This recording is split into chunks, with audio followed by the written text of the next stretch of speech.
Christians a lot. Joe Montaldo.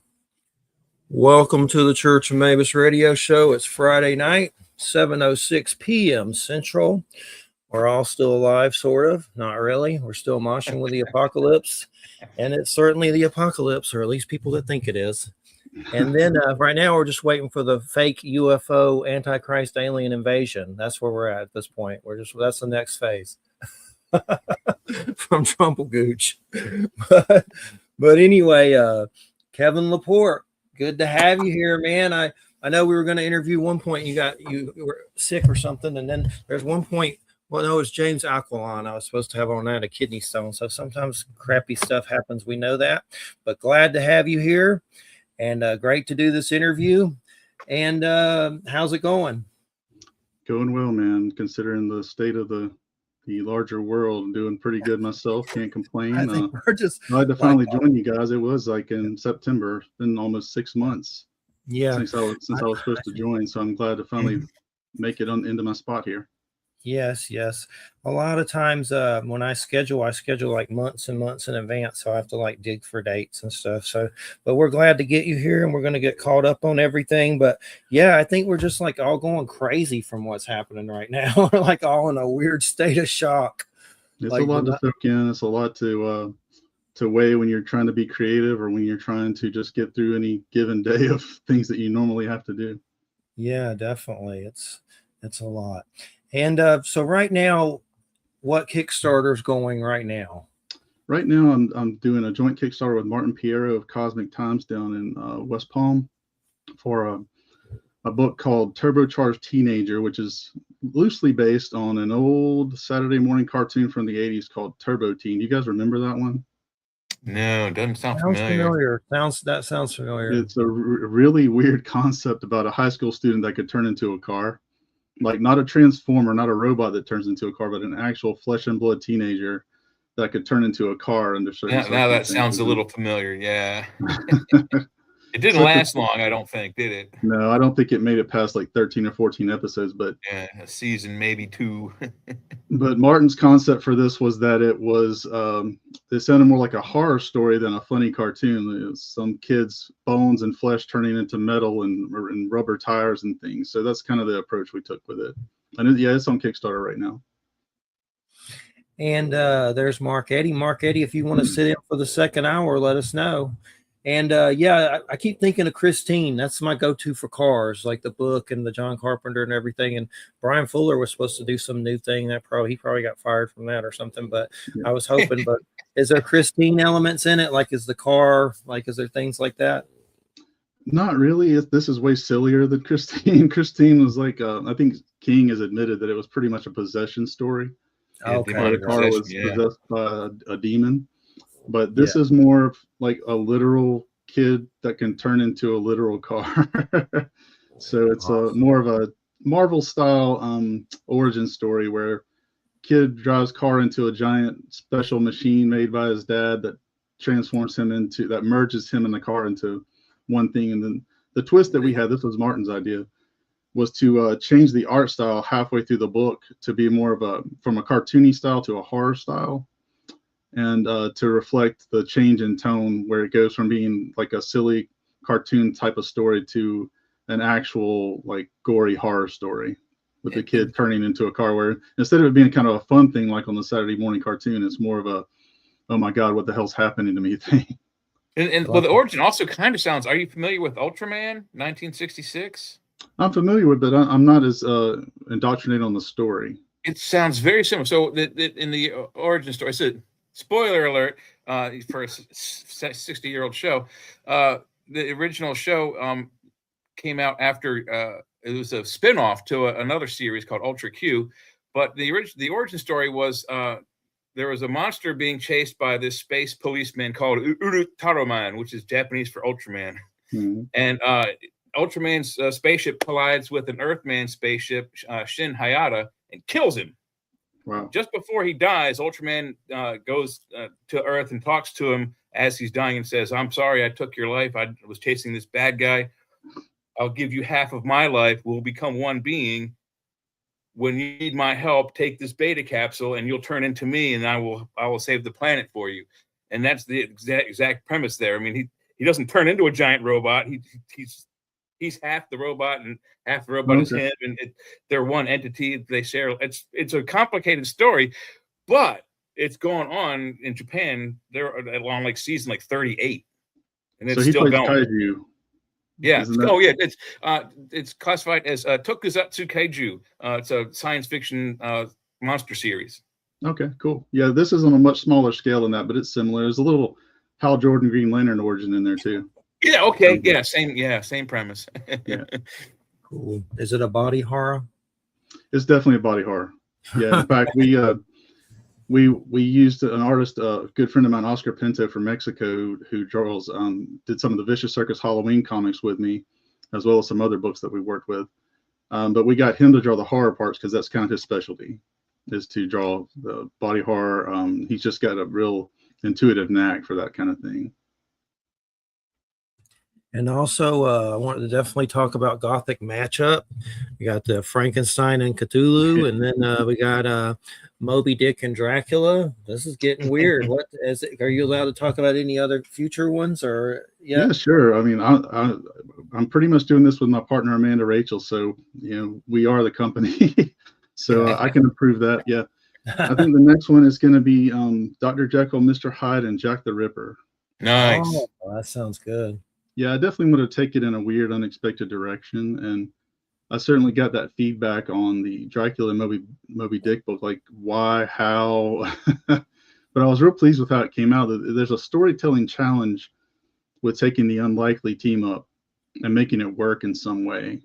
And the kind of common thread in the issues of this book is that they're all fighting against some apocalyptic factor from mythology. So in the Dracula and Moby Dick one, there's an element of the Norse Ragnarok that you wouldn't expect. But and in Frankenstein and Cthulhu, there's obviously that Lovecraftian type of apocalypse that they have to work against. And it's been really fun to write. And I've got the premise for the Jack the Ripper and Mr. Hyde book.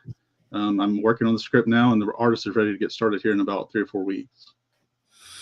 I keep up with your newsletter and enjoy it tremendously, and oftentimes it's guiding me to look at things that I normally probably wouldn't have known about.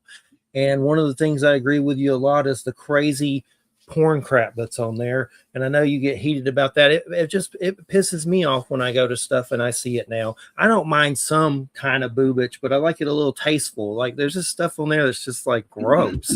It's just the real problem is that Kickstarter's let it take over the platform. It's not that it's there, it's that it's most of what's there.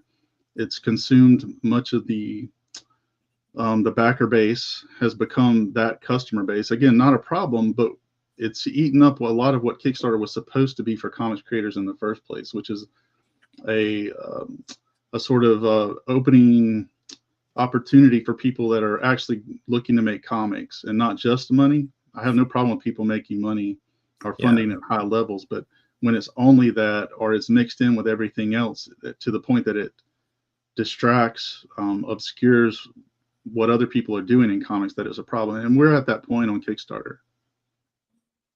Yeah, definitely. And you see them, so much funds going to them, and it just seems like it's mostly just AI slop with boobs, isn't it? It's just mostly like, I don't even know if it's art.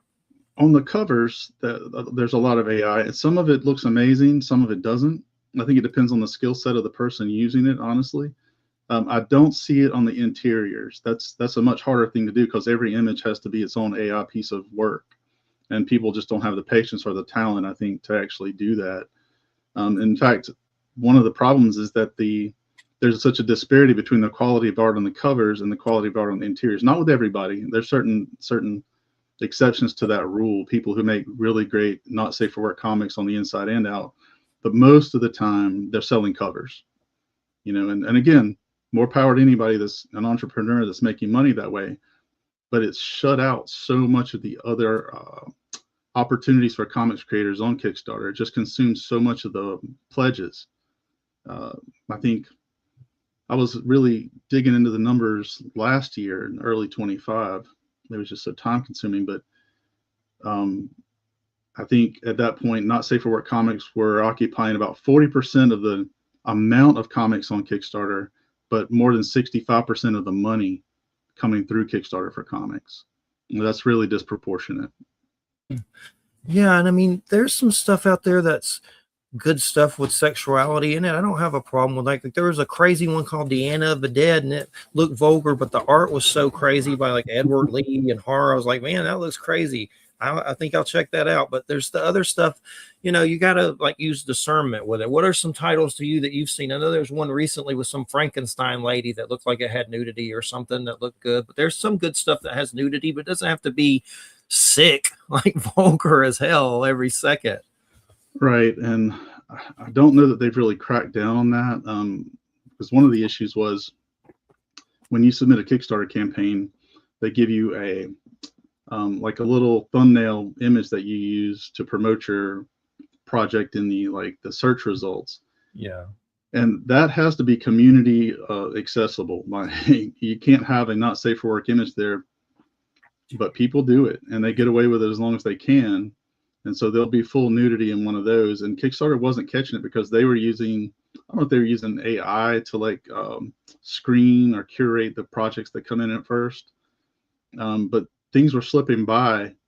And so you would have somebody with a children's book and their thumbnail will be right next to one with, and I don't just mean like tasteful, like Baroque era artwork of a nude.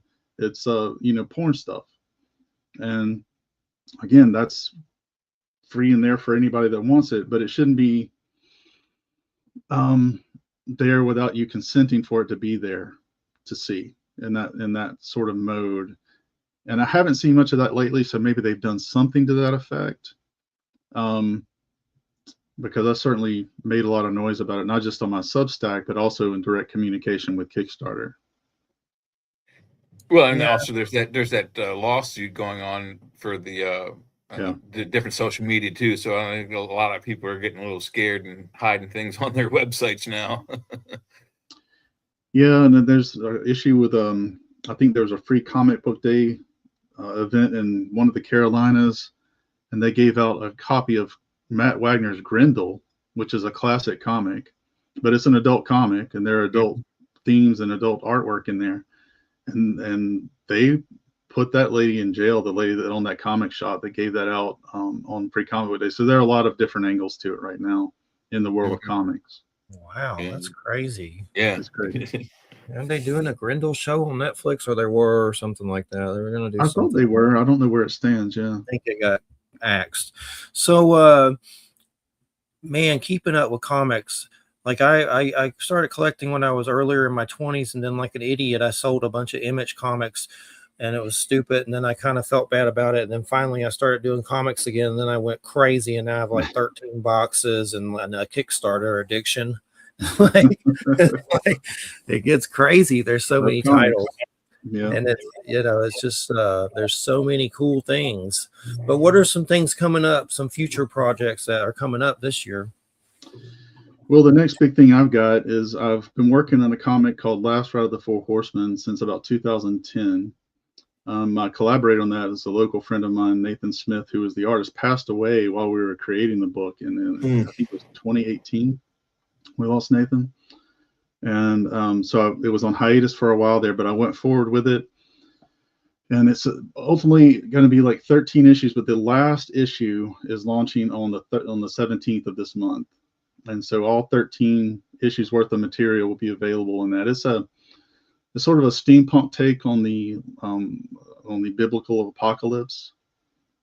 So very steampunk themed, very steeped in the lore of the Four Horsemen, but also a little Clint Eastwood spaghetti western kind of vibe to it.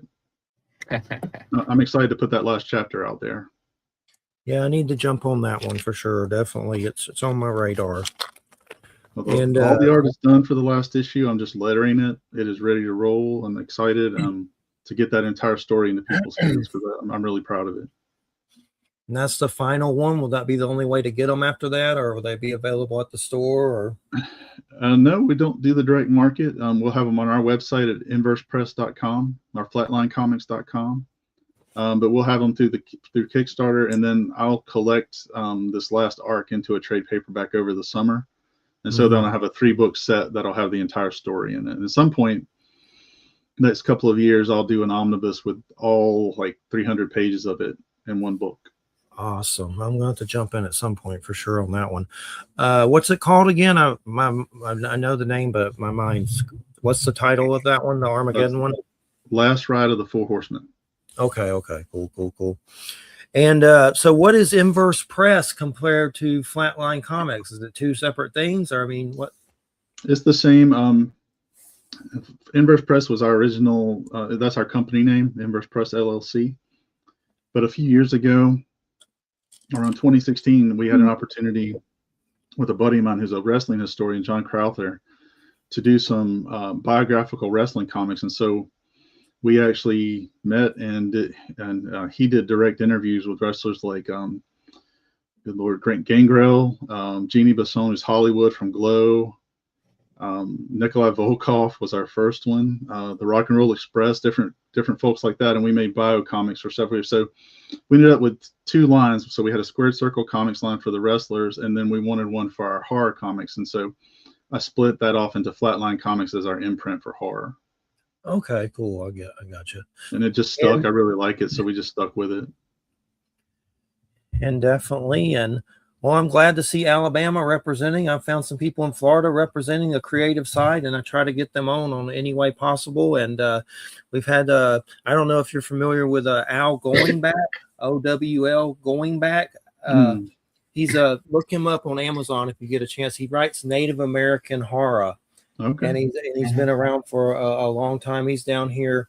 We've had Joe R. Lansdale on too about Weird West and stuff. Cool. But I love Weird West, and the Horseman kind of is that Weird West. There's some Weird West in there, isn't there? Absolutely Weird West. 100% Weird West. Yeah. Love it. Weird West is cool. Yeah. The more the merrier.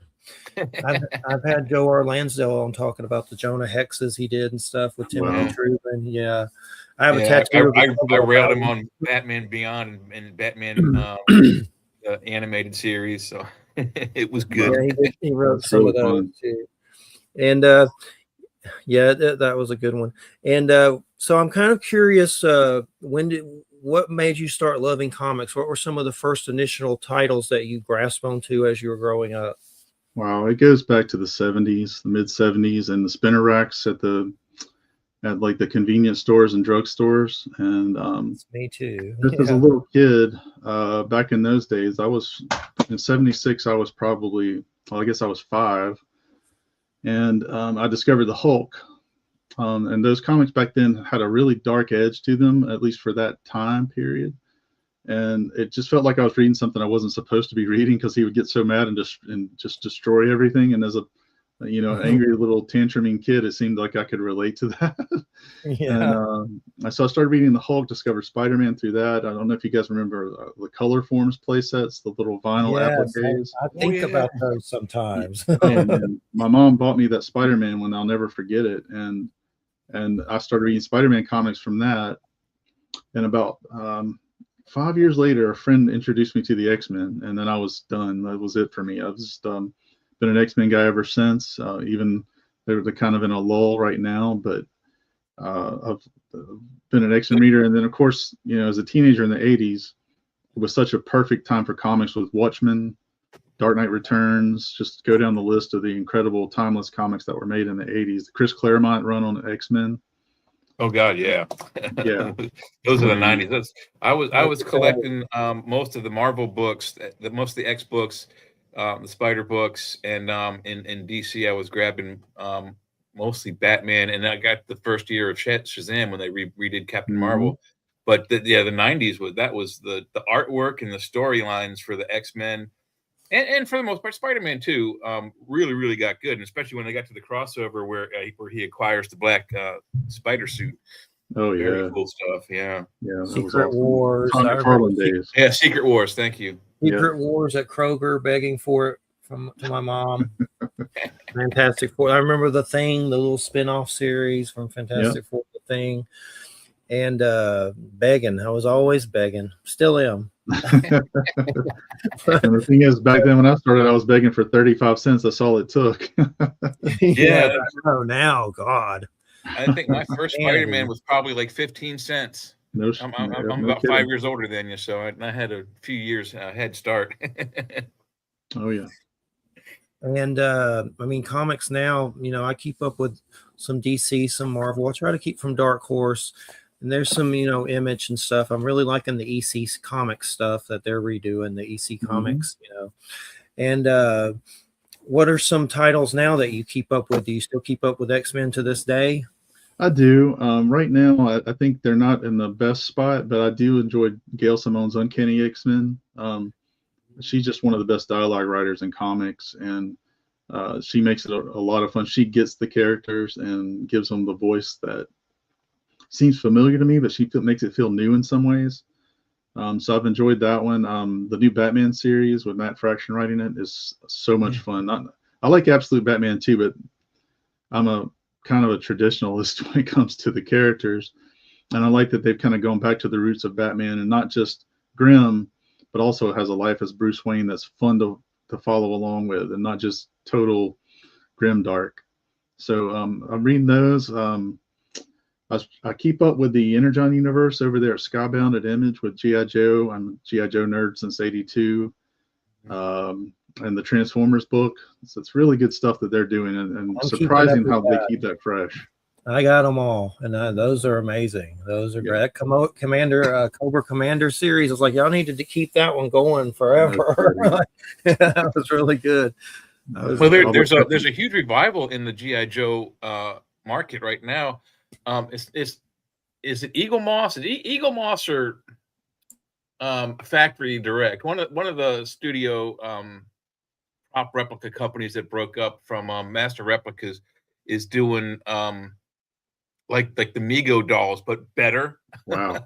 So they got they're doing right now Space 1999. They're doing Battlestar Galactica, the original 76 run of Battlestar Galactica, new Cylon Raiders and the Vipers.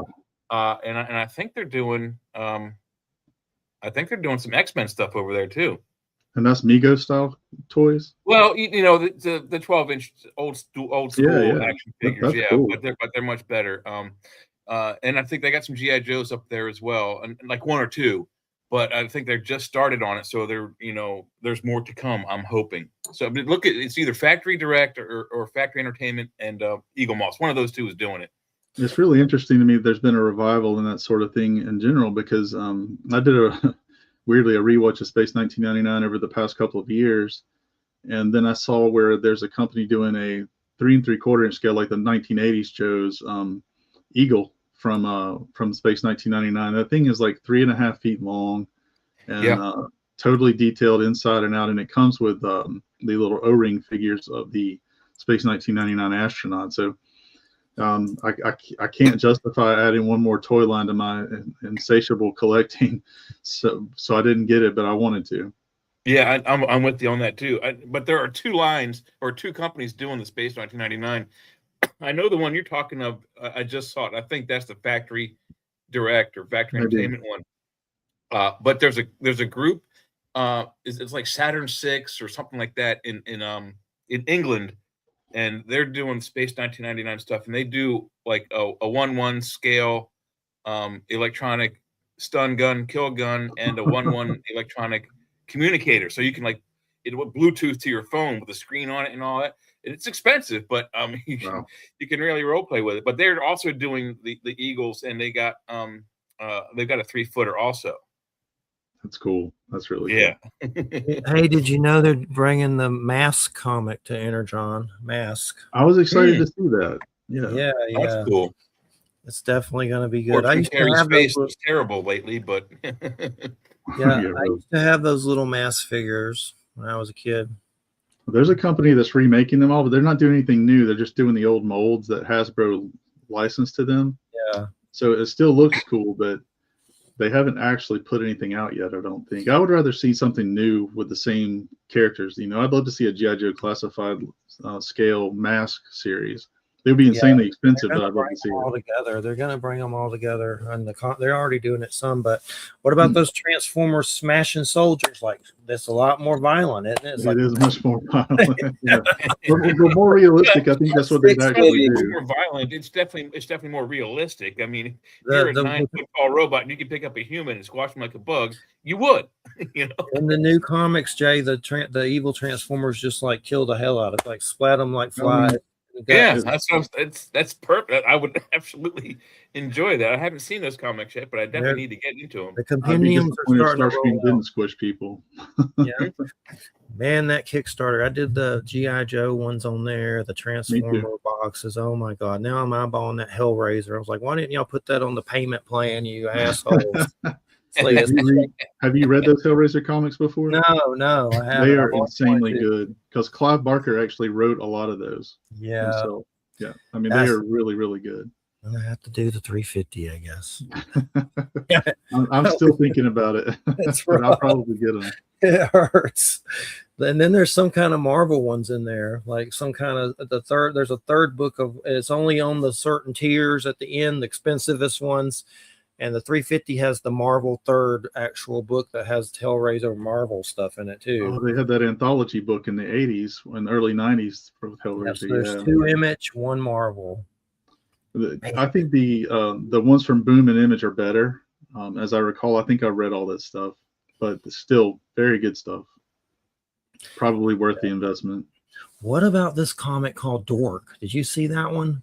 I've heard about it, but I don't know much about Pissed it. me off so bad because I'm going through money crap as usual, and there's a comic called D''ORC. Mhm. It's about a half dwarf, a half orc, and it looks funny. I mean, it looks okay, but when I saw it initially, when I was like, looking at pre-orders or whatever, I was like, nah, I don't need another one. I got enough going on. And then I see the second or third issue. I'm like, you know what? I'm going to check out this Dork. I go to freaking eBay and it's $90 now. And it just came out. Wow. It just How do you one-off? know? Is it a one-off? How can you even project that? You can't find it anywhere. I'm telling friends, if you find them, keep them. We'll have it like The Sopranos. like Dork. Yeah, if you see them in a store up there, grab them because they're going for $90 to $200 a pop. Wow. Is it a one-off or is it a series? It's like 6 issues. There'll probably be other spinoffs of it. It's like a fantasy that was kind of goofy. I was shocked. I was like, I just wanted issue number Did 1 you say for a half dwarf, half orc? Yeah, he's half orc, half dwarf. Wow, that's weird. Yeah, but I hate when that happens. But and you literally are looking everywhere for it, and it's nowhere. Like it's but on there for 99. But yeah, so I've kept up with I'm keeping up with the new Batman, the Fraction one, and the Absolute. And I don't know, I haven't read that many, and I mean we don't have to do spoiler, but what do you know so far about the Joker and the Fraction one? Any like a cryo tank? Has that come out yet? I've been trying to figure. I can't wait to see that. No, I guess I'm a little behind. I read it on DC Infinite, which is only about a week behind. It doesn't come out like the Marvel books on the Marvel app come out like 3 months later. But I haven't seen much about the Joker in the Fraction one. He's in an issue coming up. He's in a cryo tank in the front cover. That's interesting. I'd Yeah, be curious to see because I think it's hard to write the Joker. The Joker, yeah, everybody kind of has their own take, but he's never really funny. And one thing I noticed was that in the Batman Deadpool crossover books, that the guys that wrote that, including Grant Morrison, who did the DC version, made the Joker really kind of funny and still scary. And I think that's a hard thing to pull off. But with Deadpool there, it somehow made the Joker more funny than usual. And I really enjoyed that instead of just weird and scary and cracking corny jokes all the time. Yeah, I need to read that. Grant Morrison doing Joker's got to be good for sure. That's a hell of a book. Well, and also one of the Joker's main themes was he'd make you laugh until you died. And that's extremely hard to do. How do you write that? I mean, how do you write stories where he's making people laugh so hard that they eventually have a heart attack and die? And you only do that once or twice, you know. The Joker now is kind of like the Terrifier clown, like ripping faces off and crazy. You know, he's a lot. That's a great comparison, actually. Yeah, there's some similarities. I know the guy that plays him. He hangs out on my Facebook, David Howard Thornton. But I love those movies, but they're rough to watch. Like, I don't watch them over and over. I'll watch them a couple of times and maybe once again, you know, whenever. But those scenes in there, those are rough, man. That's an understatement. Yeah. It's sawing her in half. What's the one with the cryo tank thing or whatever? What's it called when you freeze things or whatever? The cryo tank is correct. Yeah. Yeah. He freezes a dude's head and breaks it. But yeah, I enjoy them, but they are rough. But so you do writing and illustration, or just writing and the company? I'm just a writer. Yeah. My partner Amanda is the illustrator for Vicious Circus, and she's working on the next issue of that as we speak. But I have a team of very reliable artists that I've worked with for years. I talked about Oscar Pinto's done some work on the Turbocharged Teenager book with us. But he's done covers and interiors for us for many years, and we just did a book called Dark Woven that we kickstarted back in January, and I'm working on the script for the second issue of that right now. Awesome. Do you have are any of your artists from the Savannah College of Art and Design? I am sure that I've worked with somebody in the past. I can't remember who it is, but it's not uncommon to run across folks who did go to SCAD. Yeah. Yeah, I'm one of them. I didn't go for sequential arts, but they did have. I don't know if they still do. They rerouted all their curricula last time I looked. They even got rid of my department, video, wow. which was carrying the school for a long time. But they used to have sequential arts, which is comic book, and some of the initial the first season or the first year of classes, man, they had some real good talent in there. And even in the painting and illustration departments where most of my friends were going to school, even they were, comic book, savvy writer, or at least illustrators. So it was an excellent environment to hang out in. And music wise, I grew up outside of DC. The Bayou discovered AC/DC. No one ever has gone to see the nightlife in Savannah, Georgia. They have some of the best night live music you would ever have anywhere. Yeah. It's fantastic. Is there going to be a Vicious Circle Epstein crossover? I see they hunt child abusers. That might come in handy. I don't know if I want to step into that mess. Give it a few years before comic books. But in spirit, what he's referring to is that the clowns of the Vicious Circus go after child abusers specifically instead of after children. So they're like nightmare horror clowns, but they kill abusers instead of like Pennywise eats children. Ours are exactly the opposite. They're still horrible. They're still violent, but they go after the bad guys instead of the kids. Nice. That's the best way to go. The Dexter route. Yeah. Serial killer. Yeah. And so what are some things? Is there anything else coming up that you can talk about? Any other ones? Let's see. Working on the next couple of issues of that really weird Deep Space Lovecraft book that I did. It's so much fun to put together. Where we I'm taking word for word the short stories of Lovecraft, the first person stories of Lovecraft, and sewing them into one long narrative where it's like the narrator for each book is the same character, but set in like a retro futuristic science fiction story. And so it's the same main character in every book, but the story changes, and I use Lovecraft's words, but I have to change up the sequencing just to make it feel like a comic. But I'm really kind of pumped about how that's turned out, how much fun it is. It's been a really cool writing exercise in terms of how to script a comic, to take something as Lovecraft writes very differently between short stories, but to take his style and convert it into comics that feel like they're part of one universe has been really, really fun. It sounds kind of like you're stealing from Moorcock a little bit there too, where it's the same soul, Michael Moorcock, Coram and Elric.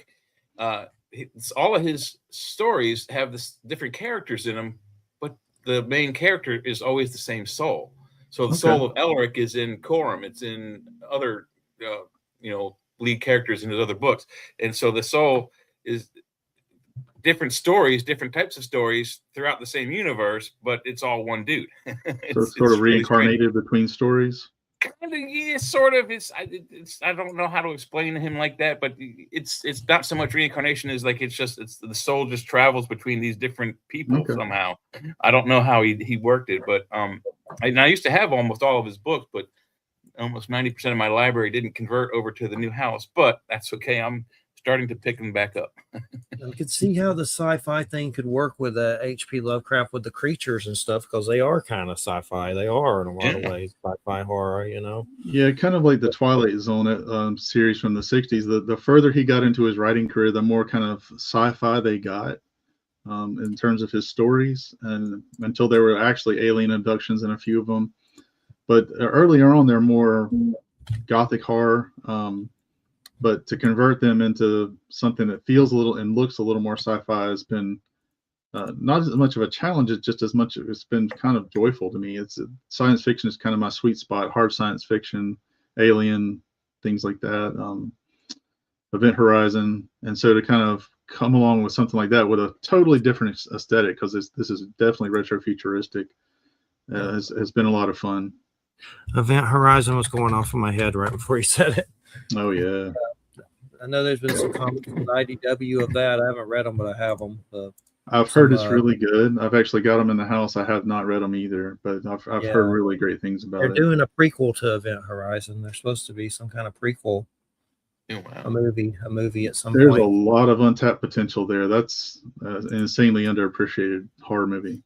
Yeah, that's so crazy. That Sunshine one was pretty good. It's kind of like that, but that was Danny Boyle. Yeah. 28 Days Later. That's a hell of a movie. I think Chris Evans is in that, and Cillian Murphy. That's a wild movie. We just saw 28 Years Later, The Bone Temple. It was good. Those are crazy for sure. There's Jason Momoa zombies running around with their schlongs, but other than that, it's still pretty good. But no, Ralph Fiennes, I never thought I'd see him in a zombie apocalypse movie. He's like dancing around and doing all kinds of crazy. But yeah, those are good. I like them. You never know what Voldemort's up to in his free time. I mean, yeah, especially now. Everything's so creepy, scary. But so I don't know, man. Well, I know what I was going to ask you about. Absolute Batman. Man, some of those have shot up in price. If you miss those, you're crap out of luck. But what's going on with the Joker in that? He's he's kind of like the It Clown now or something in that, isn't he? Or something? Because he has like a human form, and then he turns into almost like a lizard type of form.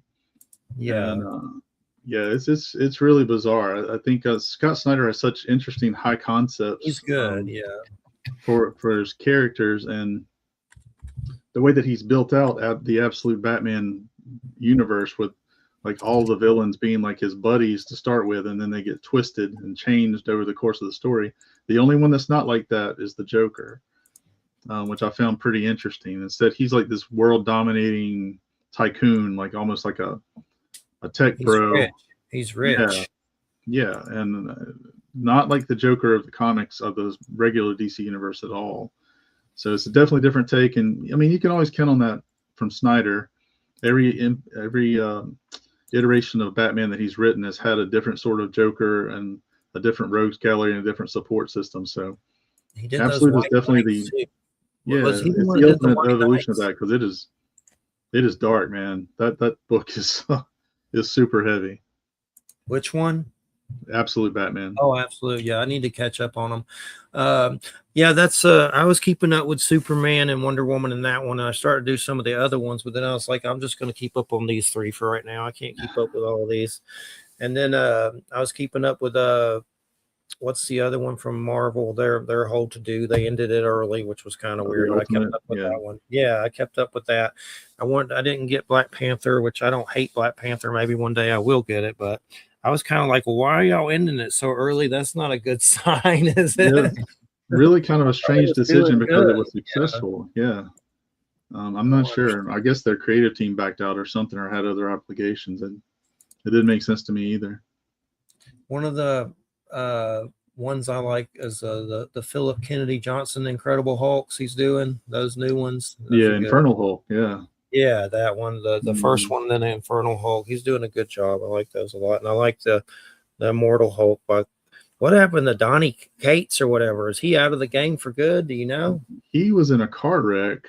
Yeah, I heard that. Right when he started that weird take on the Hulk that I kind of dug, actually, where the concept was that the Hulk was like a vehicle. The Hulk as a body was like a vehicle, but Bruce Banner was like the pilot in the brain that was controlling the vehicle like a spaceship. And that was such a bizarre notion. And then he got in a car wreck, and it's like that's a concept you can't just hand off to another writer to execute because it's so weird. And so I think was that Immortal Hulk? That was Immortal Hulk, wasn't it? That was maybe it was. Yeah, Immortal Hulk was the body horror one that Al Ewing wrote, where he kept getting blown up and he would just be like destroyed tissue and still walking around. Yeah. I cannot remember the name of that particular version of the Hulk to save my life. At some point, but yeah, he ended up, as I understand it, he ended up with brain damage from a car wreck. Oh man! And I heard that he will be making a comeback. I read something to that effect recently, and hopefully that's the case. Hell of a writer. Yeah, that's really sad when stuff like that happens, but hopefully he does a comeback. And there was a Thor one he did too. I have those, but didn't read them. They're supposed to be really good too that he did. I think that was the Herald of Galactus. Yeah, he did a Venom too, but those are too expensive. I had to omnibus that one for sure. There's a point where you collect comics so much, you're like, man, I need to go to the omnibuses. This is just crazy. Like when you try to, like mine need to be organized and it's like out of hand, just the boxes and stuff. It's not good. Is that comic right there is that your comics from the company or your private collection right there in the room with you, right behind you, the other side? Oh, this is our inventory. Oh, okay. That's our own hand inventory that we use for shipping. Yeah. That's all Flatline Comics and Inverse Press stuff. Yeah. Awesome. I had a massive collection that I had built from the late 70s to the late 90s. And I sold it off at one point, and it's a big regret of mine. But been there, for sure. But it was a lot to carry around. Back there, if you ever need help of an experienced forklift driver, I've got 17 plus years experience on him, so I got you covered. I'll make a note. So the main reason we do the show, we do everything. It's kind of like a freak show carnival, but the main reason we do it is UFOs and paranormal, because I've had some stuff happen to me after testicular cancer when I was 17 and my father's death.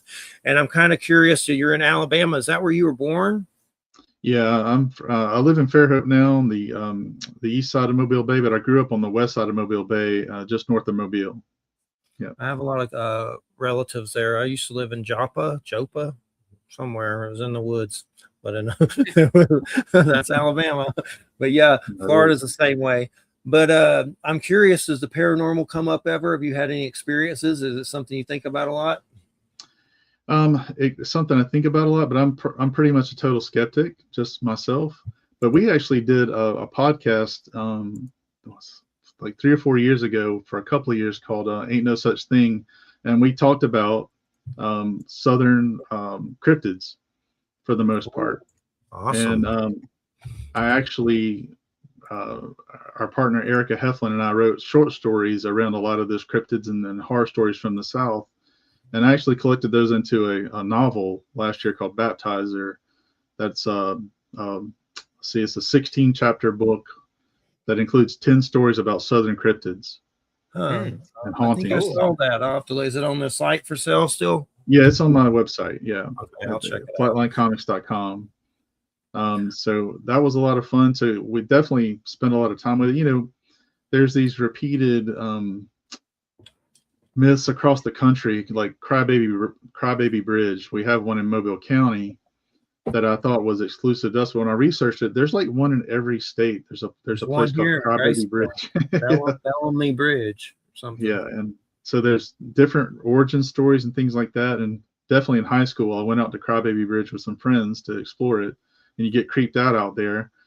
But ultimately, nothing really happens. But yeah, so definitely fascinated by it. I've just never personally had any experiences. Yeah, and we got some Bigfoot activity where I'm at, and I know there is in Alabama, but Stacy Brown from Finding Bigfoot, I've hung out with him, and him and his dad got some crazy thing on thermal that was really crazy. His dad's passed now, but it was right here in the Panhandle, and they won some Spike TV 30,000 for it or some contest thing. But yeah, we got some Squatch down here, and I know Squatch is in Alabama for sure. So is that a skunk ape or a Sasquatch? I swear I saw the thermal video, and it looked like a caveman or something running through their backyard.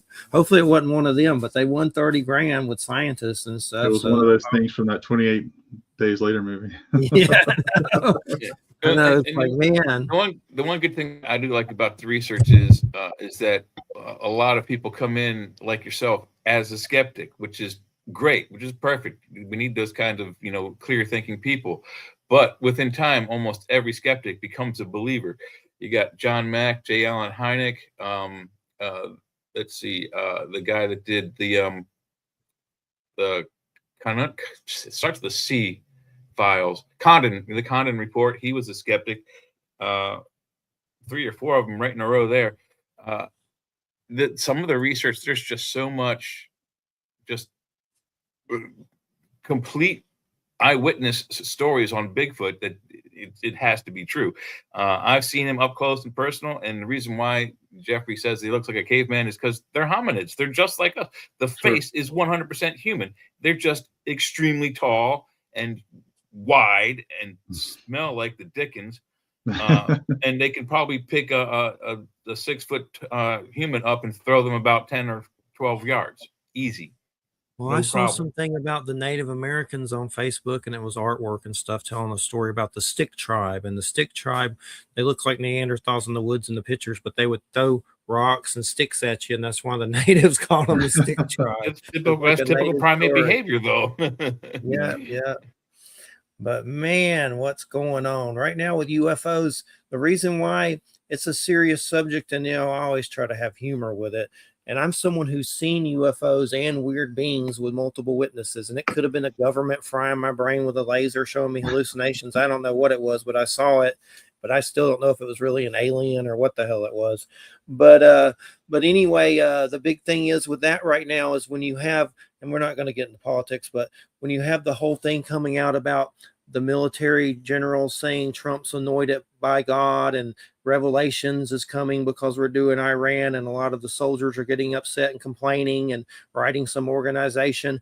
When it comes to the UFO subject, I have some concerns about, we always have, about Project Bluebeam and fake UFO alien invasions and things like that, where they do holograms and stuff like that. Like there's a story supposedly where they were going to show a hologram over Cuba of Jesus and cause unrest, and they were going to send an Allah hologram into terrorist cells so they'll confess. Like they do stuff like that. They have crap like that. And but my concern right now with the UFO subject is Trumplegooch is crazy enough to do a fake alien invasion to us. Sure, go ahead and do it. Why not? Why would he do a fake one when he's trying to release all the files? That doesn't make sense.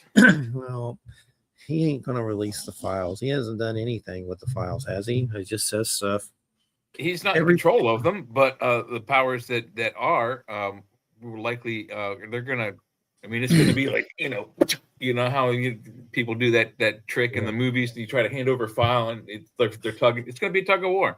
I know. The powers that have that information are not going to want to give it up. I know. I just walked past the television, and my mom watches MSNBC or whatever the hell, and they're on there just plain out talking about Trump raping little girls when you walk by the TV, and they're going into explicit detail about some new stuff the Department of Justice released. So, and that's just me walking by the TV.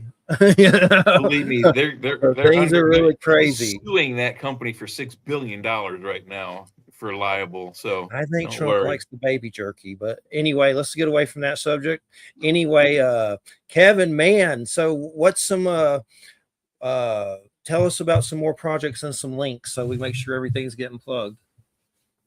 Okay, well, if you go to Kickstarter right now, you can search on Turbo and our book about the crazy high school student that turns into a car is funding through the 17th.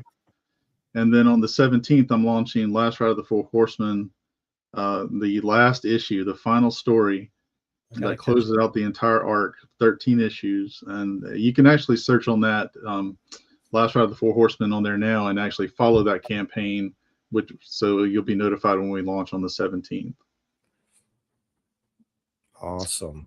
And any of our books, from Vicious Circus to The Absentee, which is speaking of UFOs, like an interdimensional alien possession story, to Last Ride of the Four Horsemen, the trade paperbacks for the first 2 series are up there now, can be found at Flatline Comics or inversepress.com. Very cool. And man, there's just so many different avenues of comic creativity. Some of the I hunt down stuff about Bigfoot, like Norse stuff. I'm always looking for that. I'm always looking for Weird West, always looking for UFO. Like, I don't know if you've seen those James Tinian Project Blue Book comics. I haven't, but he's such a good writer. I need to check those out. Yeah. You'd be better if you find in the issues, but I'm sure they have them in some kind of collection now. But basically what it is Project Blue Book cases, like Betty and Barney Hill, cool. the interracial couple that had UFO stuff happen to them in the 60s. There's different cases, and he tells the stories with art. He also has some weird thing on Amazon. Click his name and look at some other weird paranormal thing he did. Weird something that's got like cryptids and stuff in it. But here's the neatest thing, that they just did Project Red Book, and I haven't read it yet, but basically it's cases from China and Russia of UFO cases. Wow. So they're getting crazy with the UFO stuff, Yeah, with the comics. interesting. Yeah. Another big one I like is Vlad the Impaler. You need to Vlad the Impaler somehow. I always try to look. So he's not easy to find in comics, but he's there. he's around. I guess Dracula's as close as you get, huh? Yeah. Dracula's there. He's the first immortal, so yeah. Dracula, you got Dracula for sure. Like, some of the stuff is like, there's a lot of historical comics with him where it's just historical with no fantasy, but I like all of the above when they mix it up a little bit. You gotta dramatize it, amp it up a little bit. There went a cat doing something that they should not have done just now. But anyway, Kevin, thanks so much. It's been a great time. I swear a water fountain, a sink just went off by itself, and a big metal pan, I don't even know, but I gotta check it. But thanks so much, man, and we'll get you on again, and we appreciate it. Thanks so much. And thanks. Nice talking to you guys. Have a good night. Yeah, thanks, Kevin. I'll keep promoting it to help out. I love it. Take care, man. Take care. Have a good night. All righty. Let's see. Who is in the kitchen? Somebody in there? Somebody. Yeah. Ghosts and demons. It's cats being crazy. Demons. But cats being cuckoo. What we paid them for was loud, whatever it was. Man. I'm just saying, with the Epstein stuff, I didn't know it had reached that level where they're just like talking about that particular, him actually doing stuff on like the news channels. Like, I was just shocked that they were even, I didn't even know they it's fiction. None of that's in those files at all. And why did the Department of Justice just release something saying he did it? And it's from the Department of Justice. Don't trust MS now. They're full of shit. They got canned off. They got split off from NBC, and NBC got rid of them because they were lying. Are you a Fox News now? Is that what do you listen to? Fox News? You don't listen. I watch Fox, ABC, CBS, NBC. I don't look at CNN. CNN kind of sucks too. I don't watch any of them. And I gotta watch all of them so I can get everybody's opinions. You want a guy that tells the truth? And he's a former, I'm pretty sure he's Republican, Black Scout Survival. He's on YouTube, and you ain't going to agree with him, but he is like ripping Trump's ass up. And he is as right-wing as you can be. But he's a survivalist. Well, that's why I won't like him. I'm centrist. I'm in the middle. Yeah, he's about the right or the left. I'm in the all sides can kiss my ass. That's what I'm in. And our own government can kiss my ass. I don't even like them. So, and now I certainly don't. I don't like any of them. Why don't you go give some syphilis to some black soldiers there, USA? Yeah, that's what they They like already to did do. that. They've I already done know that. it's what they do. They just MK Ultra everybody up, drug us. They gave blankets to children, women, and children, American Indians on the Trail of Tears, laden with chicken pox or smallpox rather. Killed them. This is just so stupid.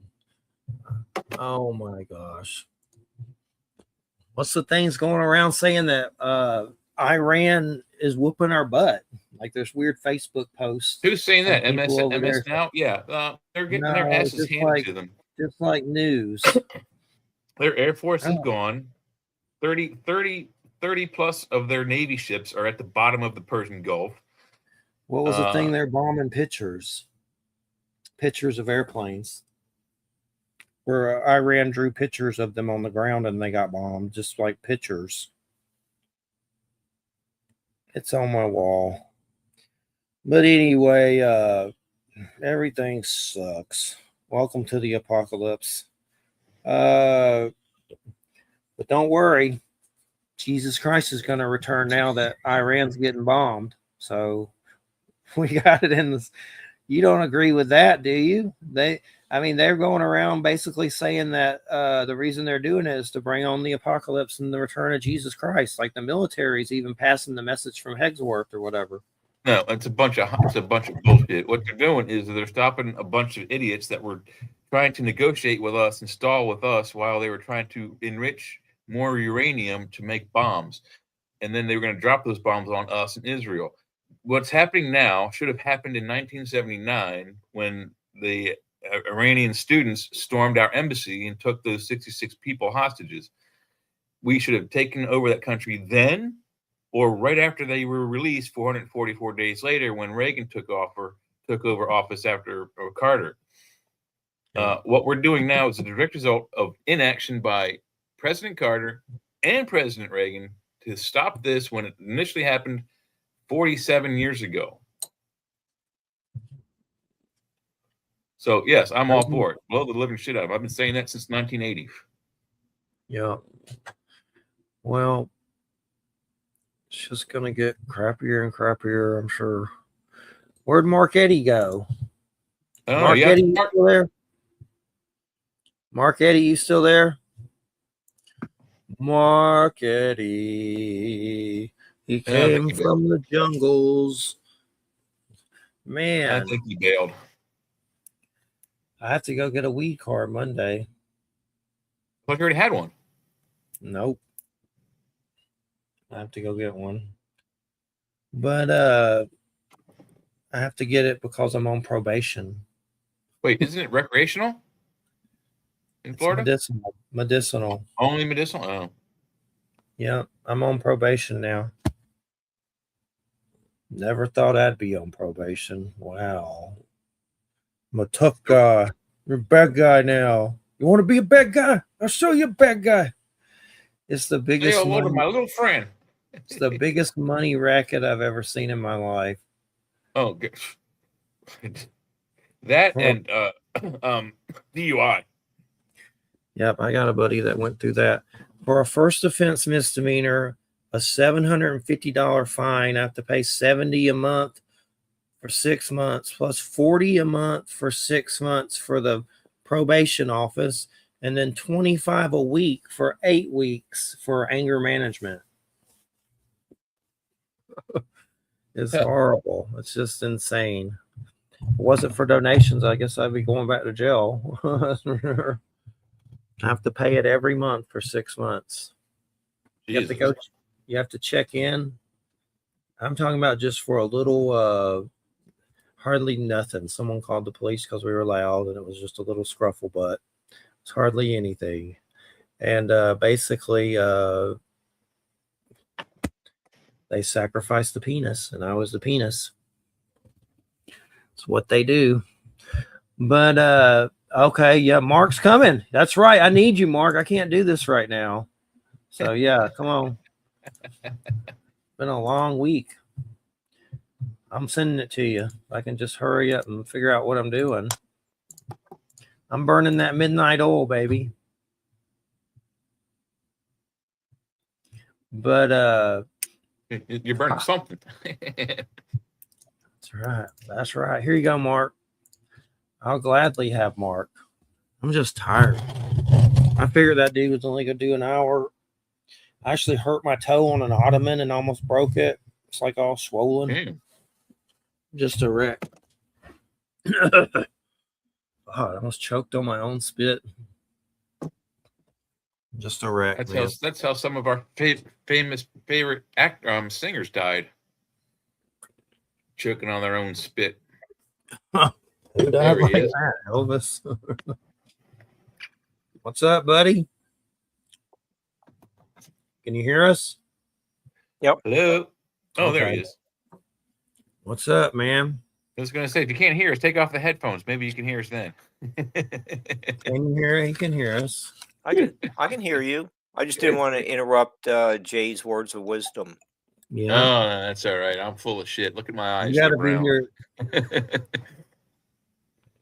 So what does Mark Eddy think of what's going on in the world right now? I mean, are you feeling the same way? Like it's just so crazy. You're like, what the F is going on? And I'm just like in a state of shock. Yeah, the world's pretty crazy, but was this needed to be done? Well, some of the information coming out of Tehran was through back channels. China and Russia was feeding them ballistic missiles and possibly even some more fissionable material. But really, no. What really started it off was that the last time they got together with Trump to make, or at least to try to make a treaty, get some kind of deal going. They flat out said, "Look, we have enough uranium to make 11 bombs. We're not giving it up, and we're not going to stop enriching." And that ended the talks right there. And then 2 days later, we were bombing the shit out of them, and still are. Mm-hmm. And the time frame from Mossad says that within 2 to 3 weeks, they would have had enough ballistic missiles to decimate what they've already attacked 12 other countries anyway, besides Israel. But they would have been able to do that with a lot more assuredness and effectiveness with the new missiles they were getting.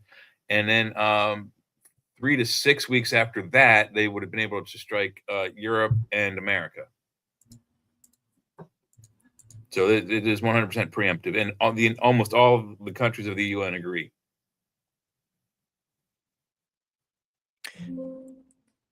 Has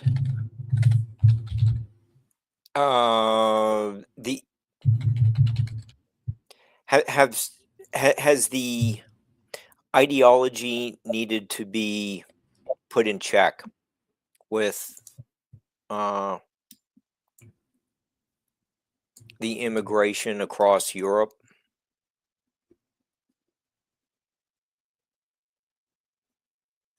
Do what now? I'm confused. I'm about to put a picture up with the immigration across Europe. Yeah, and the spread of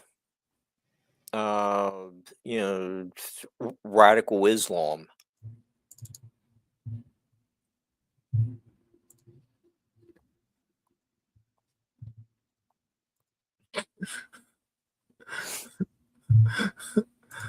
That's for Jay. But anyway, things are just nuts, man. I really just think they're doing all this stuff because of the Epstein files. That's what everybody really thinks, pretty much, whether you agree with it or not. But it seems like it to me. They're just trying to block this stuff out. Distraction. Yeah, the distraction. I've also heard why is Elvis's name on the list? Yeah, he was dead before Epstein started. I think that list was just names who had been mentioned in it, maybe in passing, like in an email, just, hey, Elvis, not necessarily Elvis's, they're making baby jelly, but basically just people like mentioning him maybe. And I don't think he was alive doing stuff with them. I think it was just someone saying, You know, it could be something like Epstein saying Elvis has left the building or something stupid, and they even had Kurt Cobain in there. But I think most of that was from Pam Bondi, just stupid, like just trying to put filler out there, you know. Because a lot of that was redacted. I mean, he's in there and it's redacted, and they tried to hide it. Department of Justice just released a thing saying that he assaulted a 13-year-old or 12-year-old, and that was all on the news right now, and that's all over the place. But I just don't understand. I thought they were compromised by him and running it, so I'm surprised they're releasing something that damns him so much so easily. But they just released it. It's everywhere right now, and it's basically, I'm not going to go into detail because it's sick, but it's him and a little girl. And it's horrible if it's true. I don't know. I wasn't there. I don't have a time machine, but it's in there, and they just released it. I don't know, man. But yeah, Jay, are you and Joe going to go into more detail on that? Probably. I just heard about it. I was trying to look up some info on it, but my browser's acting up right now. But yeah, so far of the files, and any females listed in that file have all exonerated Trump from any wrongdoings, and there even one of them was deliberately brought to a party and told if Trump grabs you or does anything untoward, don't say anything, just let him go ahead and do it. And she said nothing happened. But also on top of that, just think about how insane it is. The Democrats had these files for at least 8 years throughout the Biden administration and Obama administrations. If there was anything that would put Trump in jail, because the Democrats wanted him in jail because they knew Clinton would not win. Hillary could not win going against Trump, and she didn't. Had they had information in those files that would put him in jail for child molestation, he would be in there, and Hillary Clinton would have been president after Obama, not Trump.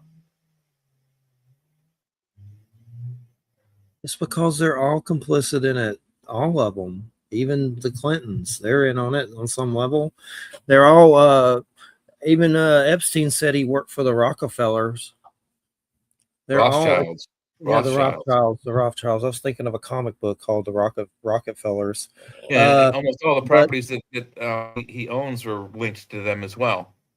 And basically, they think he was a front for a shadow government or billionaire elites that they all do this. Every one of them, on every side.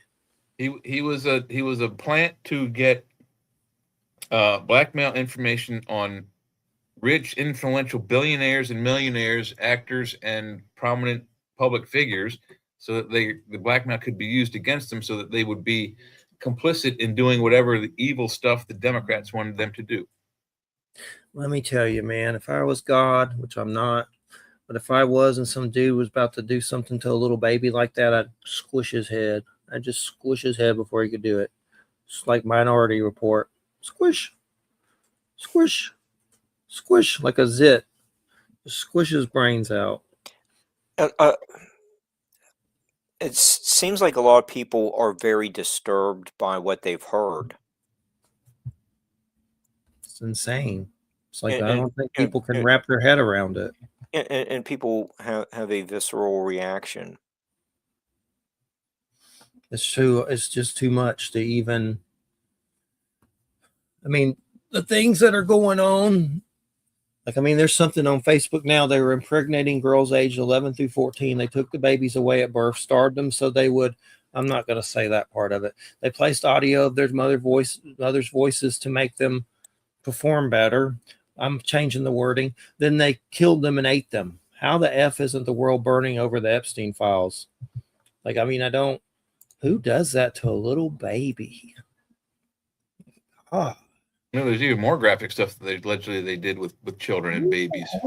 Wants to have sex with a baby? No, they weren't having sex with them. I thought there was stuff. There was stuff too, though. There was stuff about them having sex with the baby. I didn't hear any about that. I Yeah, didn't hear about there the is. hearts out That's of what living that babies. whole thing was. I I just said it was about them playing the mother's voices so the babies would perform better sexually.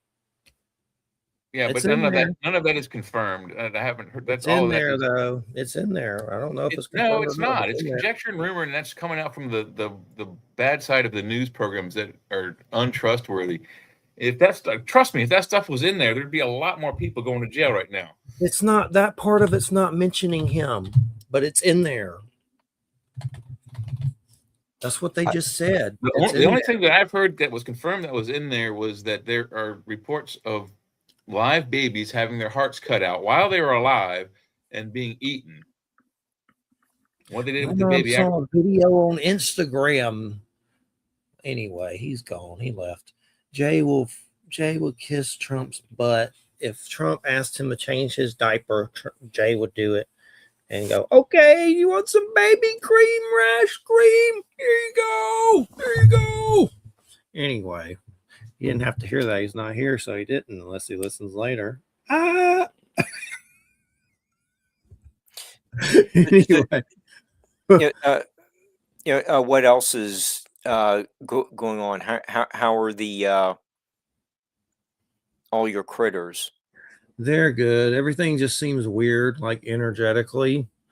I mean, who knows what's about to happen? Is a nuke about to go off? Is Terminators from Russia about to kill us? Is China about to come in? Is there about to be some Iranian dudes on flying carpets dropping grenades on us? I mean, I think they feel the energy and they seem like they're acting kind of weird lately. Like they're nervous. It is that feeling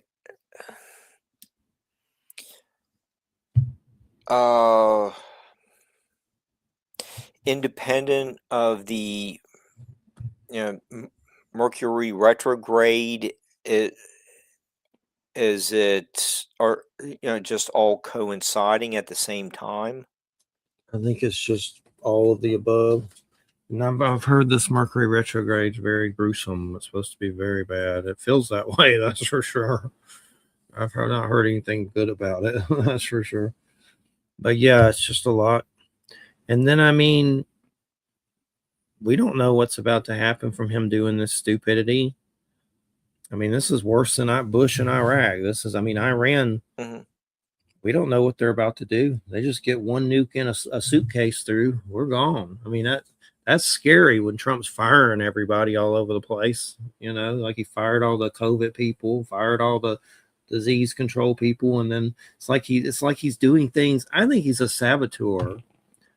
I think he sabotages and he's just here to destroy us. I don't really think he's here to help us, and I don't understand the Kool-Aid drinkers that think he is. I don't see anything good. I haven't gotten a check from him. What happened to the DOGE and blah, blah, blah, and we're going to get a tariff check and blah. I ain't seen no check from nobody. Where? I ain't heard nobody saying they got a check. He ain't doing nothing. He wants us dead. I think he's going to kill us. I think the Supreme Court shot down the tariffs, so that may explain why we may not get the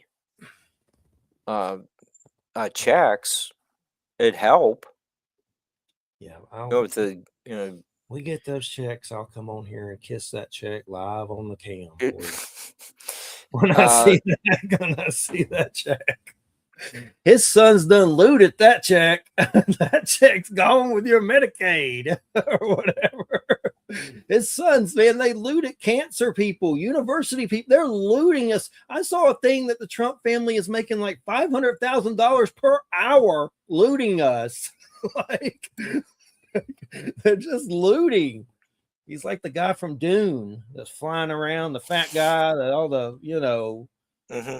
Jay can kiss his butt all his wants. I ain't.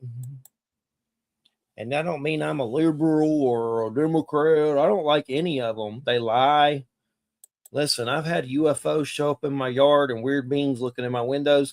They can't control their ass from a hole in the ground if they can't control that.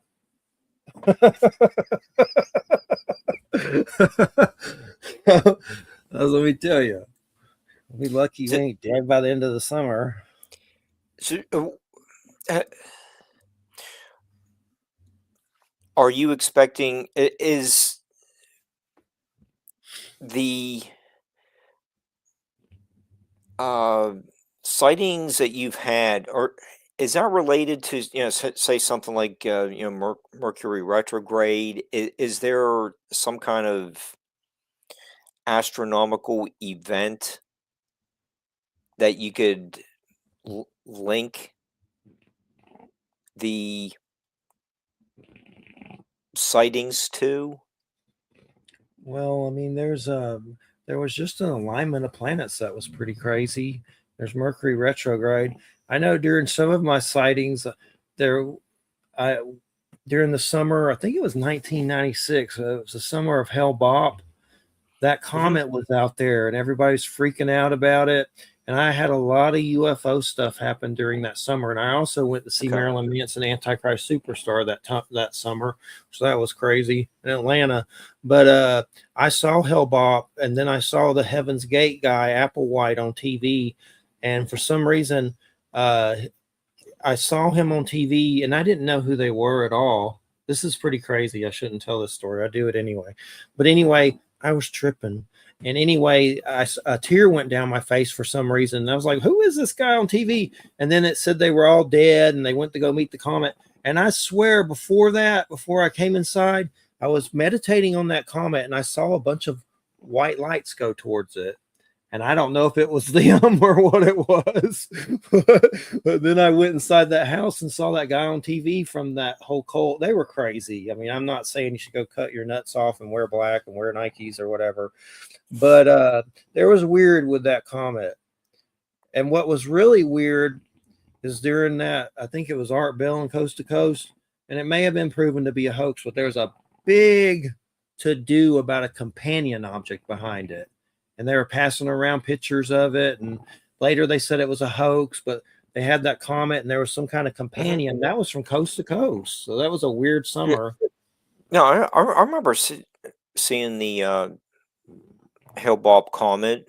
It was very impressive. I remember people saying, if you look in whatever direction, it's going to look like a cotton ball.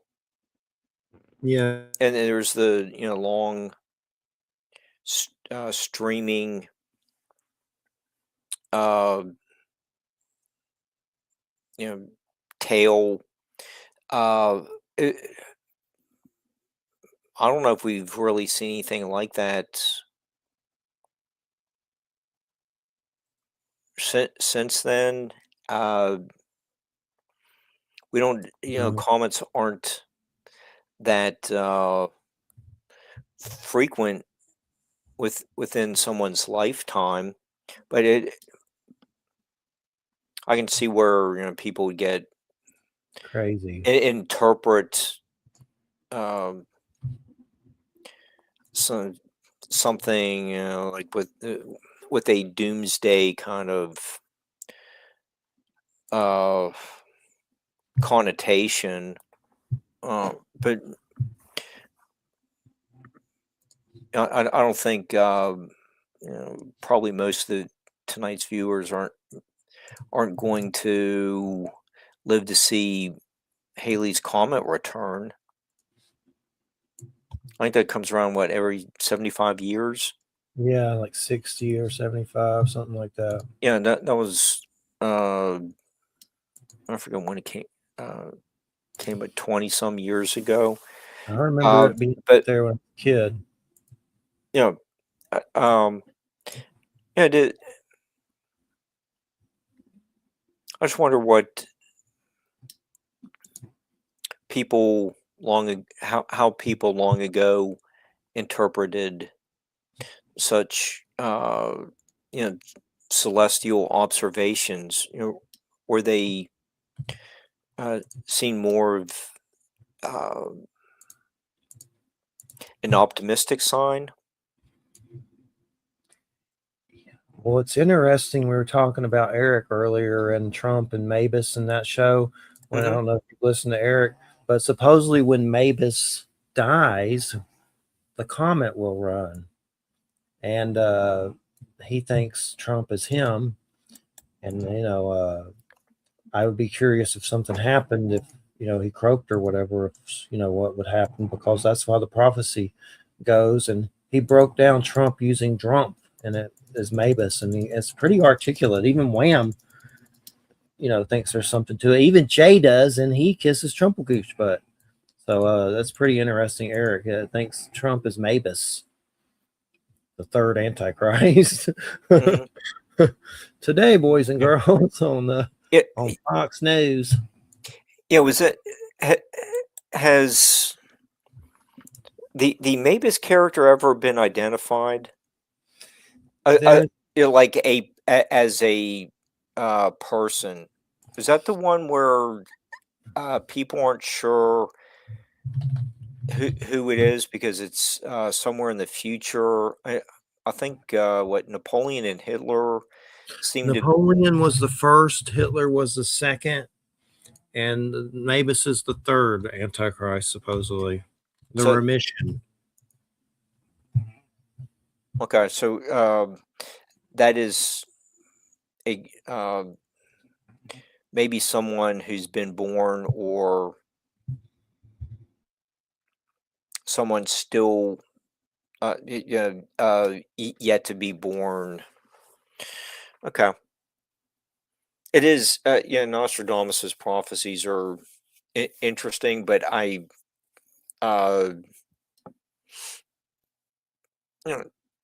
some of them are kind of vague. I don't know if we can. There's something to it, but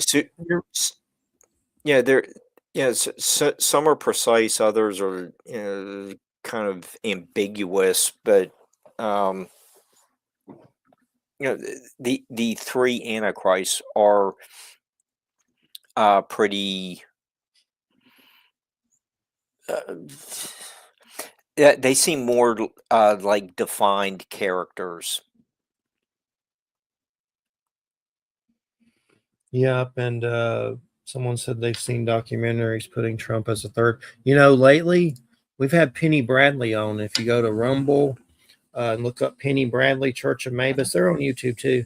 She claims that the elites put together this weird play and Trump is the beast of the apocalypse. And that was the part he was assigned of all this. And weirdly enough, I've seen things underneath posts, like regular political posts. I've seen Christians discussing, like amongst themselves, Trump being the beast. And it's like a normal post that you would see from Democracy Now! Or whatever, one of those Democrat kind of groups.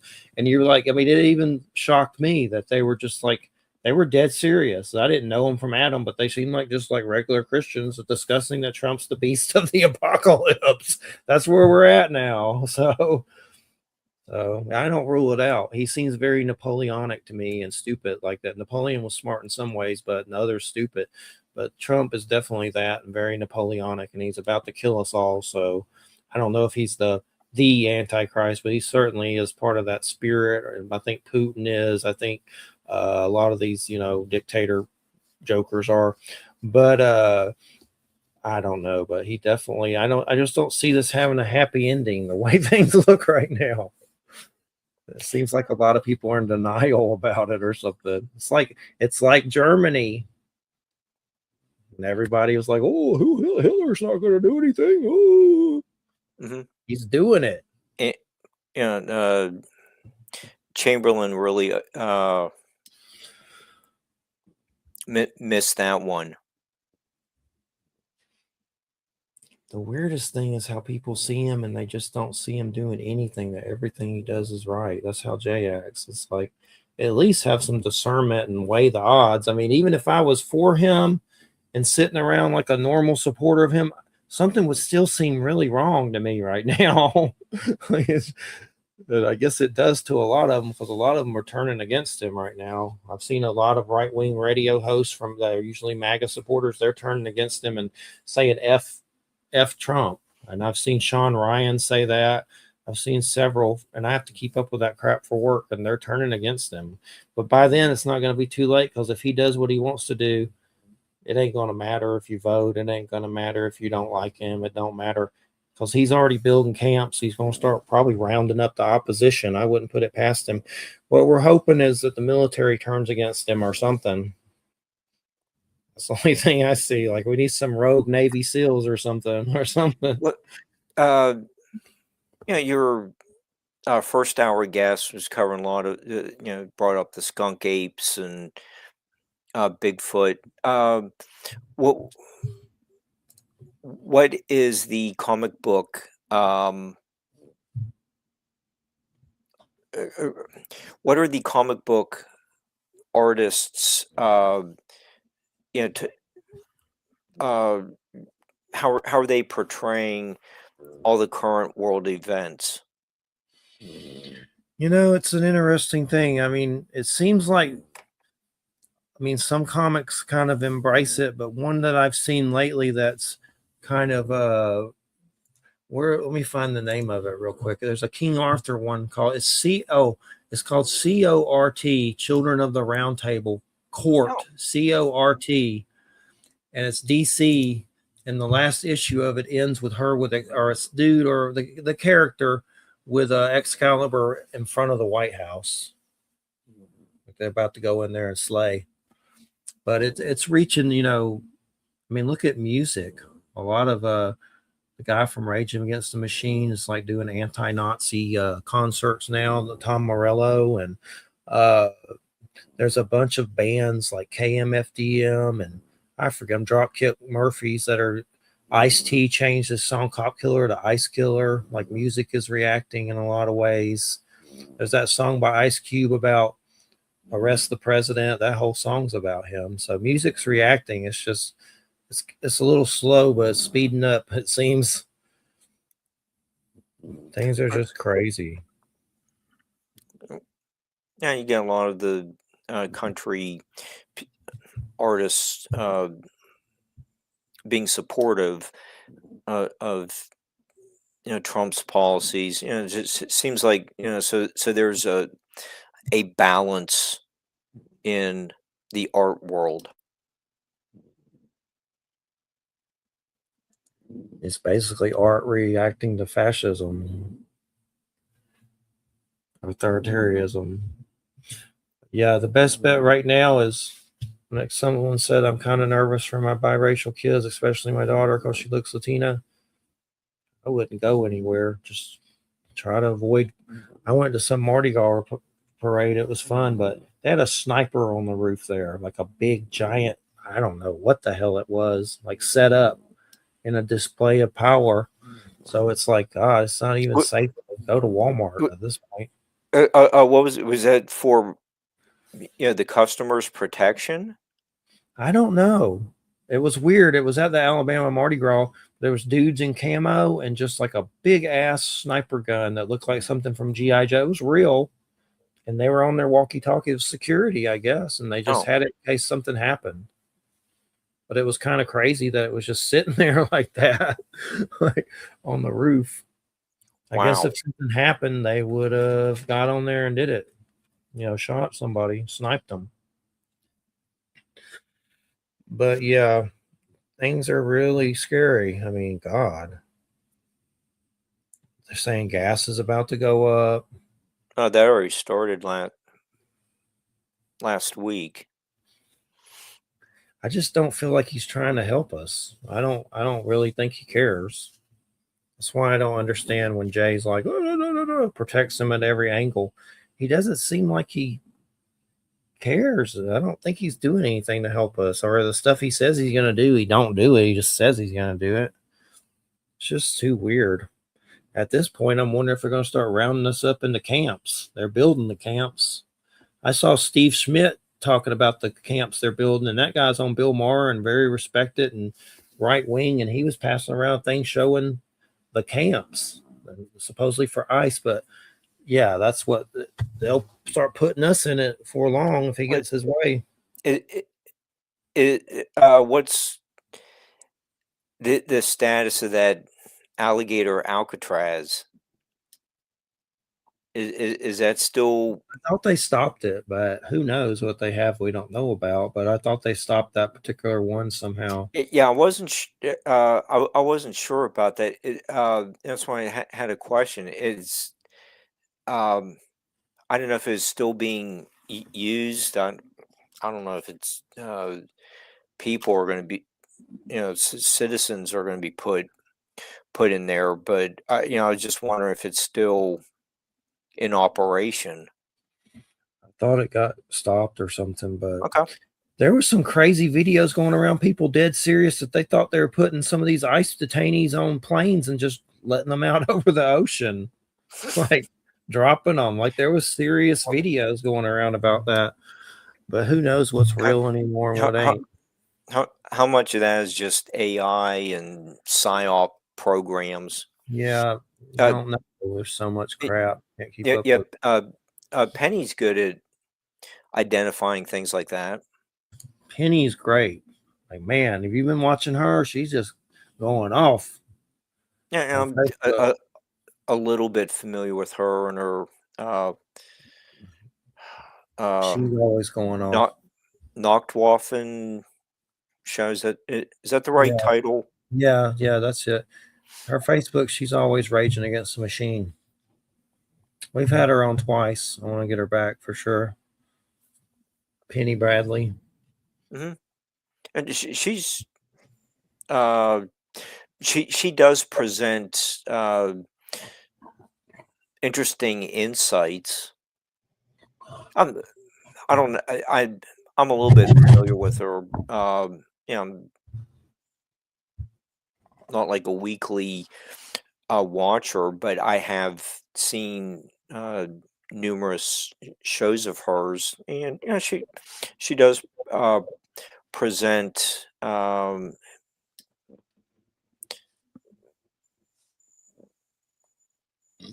She, interesting social commentary. yeah, Are we not learning from history? yeah. There is that angle of her reporting. She's good at it. And at first, when you hear some of this stuff, you're like, oh, exopolitics kookiness. But when you really listen to her, she's really getting into the truth. Yeah, And, it's really real stuff. I think Penny does a lot of research for her shows. I mean, I saw an African American gentleman talking about how we're living in V, the series right now. The reptilians that come down and eat people in the water. And those movies, They Live and V's coming up a lot since all the Epstein stuff and all that stuff. And it's just crazy. There's some crazy story about some lady that said she saw Epstein turn into a reptilian going around, which, I'm not saying that's real, but it seems like monstrous, though, what they were doing. It doesn't seem odd. Eating babies, baby jerky. Jay, what's the latest in Pennsylvania? What's I'll be going right on there? back. Restroom real quick.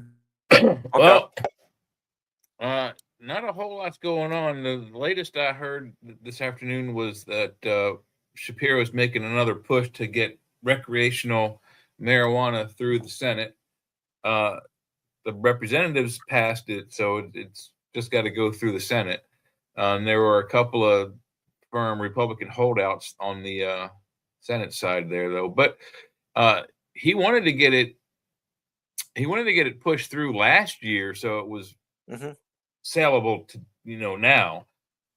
But I think the push now is to get it in the midterms, get it through Congress, state Congress, and then legalize it and have it ready to go for next year. There seem to be a few pro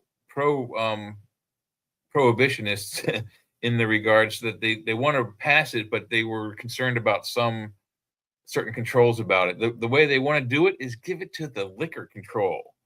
So you go to so Pennsylvania is kind of like Maryland, where you can't go to a liquor, wine, and beer store.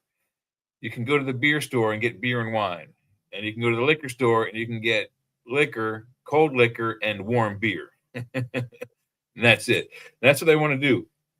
That's a bad idea. The infrastructure is already there for the medical, and if they follow Maryland's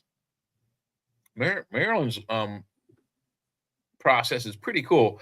They still have the medical cards, and so when you go to the dispensary, if you have a medical card, you bump to the front of the line in front of anyone who's ordered either online and come to the store to pick up, or that's come to the store to order and then pick up. So they pick at the registers, they go medical first, pre-order second, and then kiosk or in the store. If they do that method through the already existing dispensaries in the state, they're going to get a lot more revenue from that. Because I think there's more dispensaries per area than there are liquor stores. There's one liquor store in my town, one liquor store in Chambersburg, one liquor store in Greencastle. That's one venue versus a store that has 3 and 4 venues per city. Like Rise, for example, has 2 locations in Chambersburg, and then there's one in Gettysburg. So they're 30 minutes apart, but there's more of them, and it's that would give you more revenue. So, yeah, you're close enough to Maryland where so some of the Maryland news would bleed over into Pennsylvania. So Right. what are you seeing that is more effective in getting the cannabis products out in Maryland? Well, for one thing, they've had the infrastructure since that was voted in 2019, I think. And it took them 3 years to get it going. So they've been doing it medically for a while, but the same dispensaries that do the medical do the recreational. So they got that 3 years head start on the recreational side for them, and I think the formula works. For example, Rise has a location that was once a bank, so they use there's a vault. There's a 24-hour big door money vault that they store their product in, and then there's a drive-through, which they use. They don't use the tube drive-throughs, the 6th, 4th, 5th lanes and whatever, but the one right off the building they use on certain occasions. And then the other location in town, in the Hagerstown, they don't use. It's not a bank. I'm sure they have a vault, but they have a walk-up. They have 2 walk-up windows on the outside. You can park your car, walk up to the window, and get it, or you can go inside through the kiosk.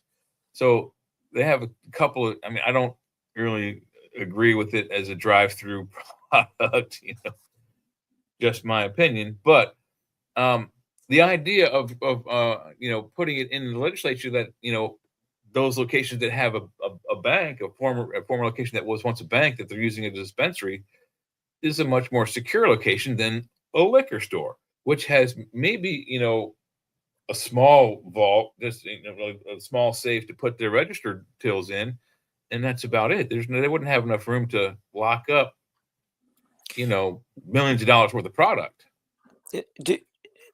Have you heard the customers are doing better with the dispensary products than prescriptions? So Hagerstown has a huge problem with prescription abuse and like opioids, opioid abuse, heroin, and crack abuse in the town, and they're trying to crack down on it. So the dispensaries have alleviated that problem to a degree, but it still exists. But I don't think it's until they've actually asked for help from the FBI and the DEA on this in that town. That's how bad it's gotten. So no, there's not a lot. The people that are, you can tell the ones that are strung out, they're missing teeth and they have, track marks and whatnot, and they do tend to go through the dispensaries, but there's still the underlying problem of the illegal drugs, and there's a lot of illegal marijuana going through there as well. And I think we've noticed a downtick in violent crime because less people are drinking, or less people are smoking the street weed that could potentially be laced with fentanyl. And if you're smoking weed with fentanyl in it and you're not aware of it being in there, it could kill you. Mm-hmm. So that's the one thing I've seen is that the dispensaries have decreased the street sales dramatically. Okay. I've kind of followed some of the clean needle exchange programs, and it just seems like all you're doing is perpetuating an addiction, or you you might be I cutting agree. down. Yeah, the needle thing is that absolutely perpetuates the thing because they can come and bring their old ones and get new ones. Yeah. If it was a one way where they come and put their old needles away and they don't get any new ones, you might find an uptick in a few people dying of heart attacks and what is it when you don't get your drug Withdrawal. you're dying of withdrawal syndromes. Thank you. Yeah, you might see an uptick in that. And then there are certain cities and localities, and whether it's the police or fire and rescue services, if they hit you with the Narcan, they register you, and if they hit you 3 times, after the 3rd time, you don't get a 4th one. They come to you and you're ODing on the street, and they have Narcan, and they see that you've had 3 previously. Those are your 3 strikes. You're out of there, buddy. So it's a long, slow process, but I think we're going to see especially once the country expands to 100% 50 states and territories, legal and recreational. It's going to be a slow process to get the rest of the really bad street drugs out of there, but people are seeing that the government lies to us about all kinds of stuff. Marijuana was the highest on the drug schedule, which means it's too dangerous for experiments, too dangerous for industrial use, too dangerous for any kind of normal use. But then it's also the gateway drug to drugs that are less dangerous than it on the same scale. It didn't make any sense. The true gateway drugs are cigarettes and booze. I was gonna say just alcohol usually is. Yeah, but if you don't start with cigarettes too, you're less likely to start smoking weed. So most people who smoke weed smoke cigarettes or did smoke cigarettes. Very few people who started weed did not smoke cigarettes. I only know one of my many friends. He was a non-smoker and always has been, but he smokes weed. Yeah.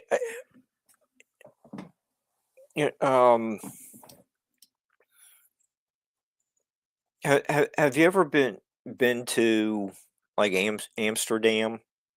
No, bucket list for sure, definitely. Well, I mean, we have it recreationally legal here in many areas, so it's a different experience there because it's the culture. It's it's part of that red light district. Right. It's coffee and weed on one side of the street, hookers and strip clubs on the other. So, But but they also go together as well, and that I. I think Michael Schellenberger has an interesting book with San Francisco, and I think it's a very informative book. I'm just looking for more information. Maybe those studies still have to be done about how much is like the dispensaries helping people who have had long-term illnesses, taking the same prescriptions, and there is no end in sight in ever uh, getting off the prescriptions. But is uh, cannabis doing something to greatly improve the uh, outcomes for the patient? I'd like I, I to. I think that is happening. I think you will start seeing those numbers soon, particularly Colorado being the first state to go recreational. You're going to see a lot of um, amazing numbers come out of that. But just from watching people in line, there's people that have like conniption fits. You can tell, or they walk. They have a palsy. They walk funny. These kind of chemicals actually relieve their stresses from those poorly and badly bent bones that they have. Mhm. People that have fits that they conniptions, whatever you want to call them. It helps with those epileptic fits. People that have those, the Mhm. marijuana helps with them with that as well. You're not going to see any numbers coming from pharmacopoeia except for the drugs that they make for those same illnesses, uh, spasms and people with palsies. The sales in that's going to go down. Uh, I I think it's going to be interesting to watch, and because the Ohio Valley does have is basically the epicenter of the opioids. Um, you're still seeing fallout 20 some years later with the growing number of people living under bridges and Mhm. the homeless shelters. Um, I just, the the people had, uh, I would assume some of the population who lives under a bridge now had a work injury. Mhm. Then the doctor cut them off, and they needed the same molecule, and that was all, basically found in heroin, since Mhm. opioids and heroin are basically the same. Oh yeah. uh, and just drive just driving through town, you can see what how that product has really hurt, the opioid product really hurt people's lives. Yeah, and And big pharma promoted it big time. yeah, well, yeah, I'm very much aware that uh, doctors also would uh, Typical you know Dr. Feel Good. yeah, yeah, fill a product, or fill a prescription for you, and increase the dose. Yeah, And perpetuated a yeah, bad, and we're seeing the it bad results of that. I mean, this is yeah, 30, 40 years in the making, all of this. yeah, and you know you can read Death at Mud Lick.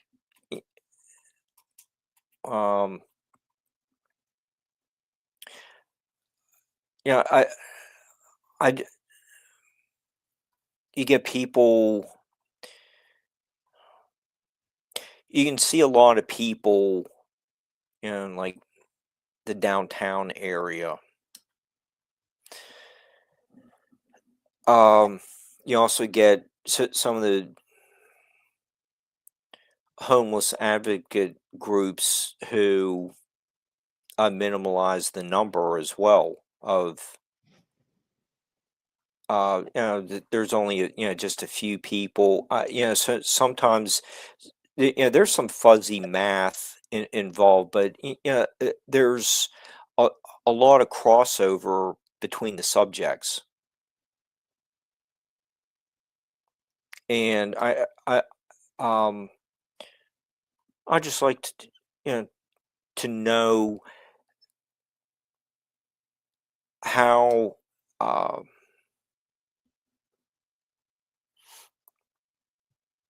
we're going to help people to get through this.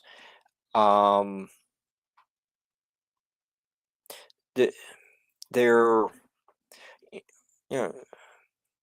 if you're addicted, it does become a lifelong situation.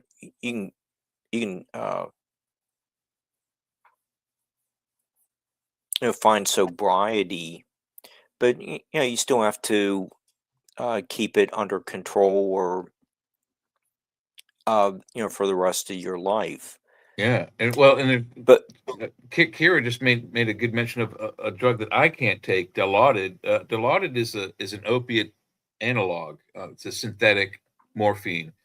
I've had my first kidney stone. I had morphine, didn't touch the pain whatsoever. They said, "Well, we would like to give you Dilaudid." I said, "No, you can't. I'm allergic to it." And I said, "Well, what happens if you get that?" And I said, "Well, at the injection site, it becomes itchy and rashy."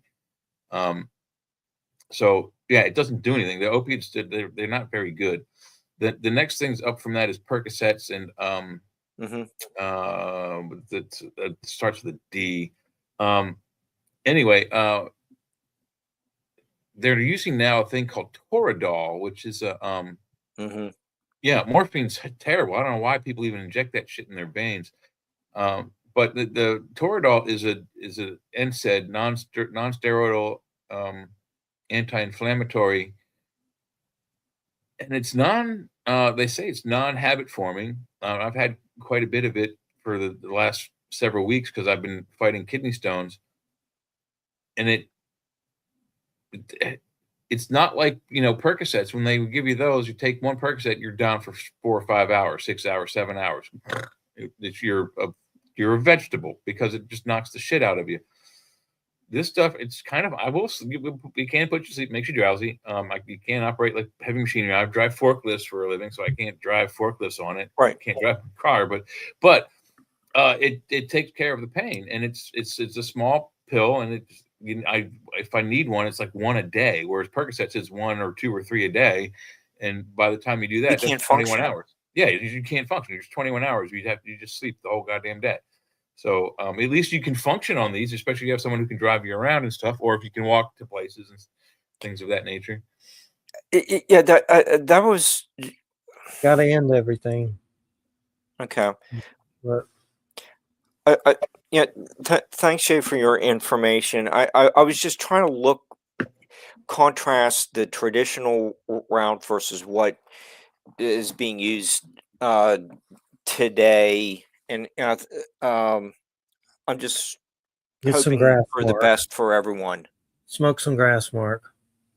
Yeah, out west is even way different. We can talk about that on another show. Here we go. This is United Public Radio 107.7 FM New Orleans. Make sure you check out our Facebook group. You can go to Church of MabusRadio.com. That's Church of MABUS Radio.com. It'll take you straight to our Facebook group. Everybody have a good weekend. We'll see you next week with Todd Blackwood, a comic guy that works with some very popular people in comics that I can't say on there, but all right. See you next Friday.